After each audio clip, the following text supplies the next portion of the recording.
ইউনূস আলাইহিস সালাম দোয়া করলেন, লা ইলাহা ইল্লা আনতা সুবহানাকা ইন্নী কুনতু মিনাল যালিমিন। এই দোয়াটা পড়েন আপনারা কখন? তুফান ছুটলে? কখন পড়েন আপনারা ইউসুফের খিলে এই দোয়াটা? আমাদের এলাকায় গ্রাম বাংলায় আমরা দেখছি তুফান ছুটলে পড়ে। বজ্রপাত, বজ্রপাতরে কি বলেন আপনারা? ঠাড়া, টাড়া।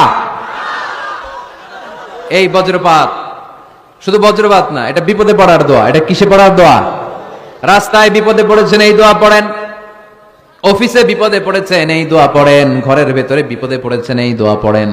মাছের পেট থেকে এই দোয়া পড়ার কারণে সাইয়েদনা ইউনূস আলাইহিস সালামকে বিপদ থেকে রক্ষা করেছে কে? এটা মুসিবতে পড়ার দোয়া। মুসিবতে পড়লেই আমরা এই দোয়া পড়বো, মনে থাকবে? 1971 সালে পাক হানাদার বাহিনী, আমরা তো দেখি নাই, শুনেছি, কালেমা জিজ্ঞেস করতো সবাইকে। শুনছেন এই ঘটনা? বলতো কালেমা বল, যদি বলতে পারতো ছেড়ে দিত। যেহেতু পাকিরা ছিল মুসলমান, হিন্দু ভাইদেরকে ওরা শুট করতো, হিন্দু টের পাইলে গুলি। তো এক বাঙালি মুসলমানকে ধরে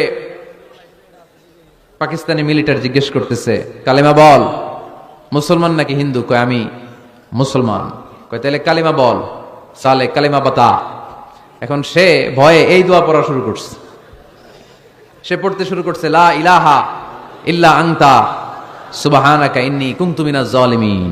পাকিস্তানি কয় সালে ये तो मुसीबत का कलिमा है। মানে বাঙালি এটা তো মুসিবতে পড়লে পড়ে, বাঙালি কয় হাম তো ভি মুসিবত মে হ্যায়, আমিও তো মুসিবতেই আছি। তুমি বন্দুক মাথার মধ্যে ধরে আমার কালিমা জিজ্ঞেস করতেছো, আমার কি আর হুশ জ্ঞান আছে?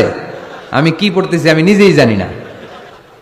তাহলে এটা হচ্ছে মুসিবত কা দোয়া, মুসিবত কা কালিমা। বিপদে পড়লেই পড়বেন, শুধু এমন না যে তুফান ছুটলে পড়বেন, আকাশে থান্ডার বজ্রপাতে পড়বেন না, যে কোনো দোয়াতেই লা ইলাহা ইল্লা আনতা সুবহানাকা ইন্নী কুনতু মিনাজ জালিমিন।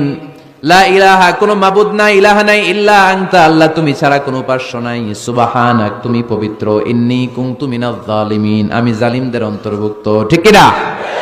আবার অনেকের মুখের মধ্যে গিড়া